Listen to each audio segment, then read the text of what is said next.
All right, let's talk a bit about the tropics. We have two different waves of energy to discuss. The first has now entered the Caribbean. Now, it only holds a 20% probability of further development as we look ahead to the weekend.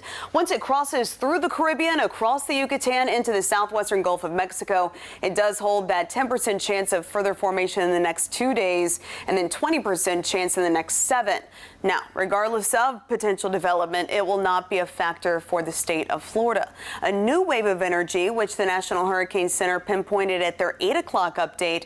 This right here, rolling off of the coast of West Africa. It's our first African wave as it works its way right now, centered just to the south of the Cabo Verde Islands. As it works its way slowly across the Atlantic, it does hold that low probability of further development. Of course, this is very early in the season to see this kind of energy. However, we have to keep in mind that central and eastern parts of the Atlantic are at record warmth. So it's not typical to see this kind of warmth. What will be inhibiting both of these waves from further development? A lot of Saharan dust. So we tend to see Saharan dust generally in the mid-levels of the atmosphere. It's very warm, dry air comes in from the Sahara, and we tend to see it usually about once a week. It crosses across the Atlantic and works its way through the Caribbean. But as you might recall from years past, it tends to dampen any potential tropical formation.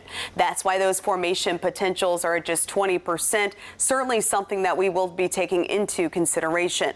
Now let's switch gears, head outside and check on things here. Cape Coral and Tarpon Lodge. Tarpon, nice and quiet, unlike where we are at the Fox 4 studios, just still dealing with some of that wet weather from that little isolated cell, but Bokeelia, nice and quiet here as we look live from the beautiful Tarpon Lodge, and that little cell that was parked over the Fox 4 studios that's now kind of parked over Sandoval and that part of Cape Coral. Western Cape Coral back toward Matlacha, seeing that consistent moderate rain falling, no longer seeing any lightning strikes, so certainly good news there as that cell continues to fizzle out there right over western parts of the Cape, and already those showers have calmed down across Fort Myers. So helping you plan out tomorrow morning, we're going to have more energy that develops kind of similar to this morning. We're going to have some isolated showers and storms in the mix. Now, be sure to tune in to meteorologist Trent Eric. He's with you every 10 minutes for Fox 4 Morning News, tracking these storms for you live, so that way you know where you're going to be potentially facing some of those slowdowns. So overnight, we have that round calming down.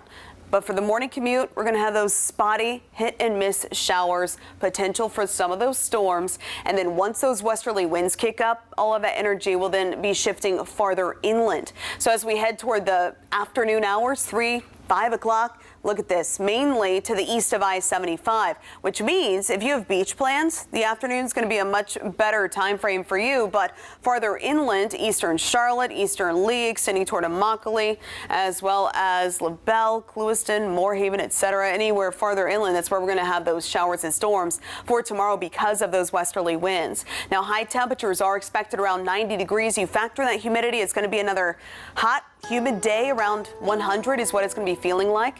Fewer storms expected for your Thursday. Then looking ahead to the weekend, morning sunshine with afternoon downpours expected.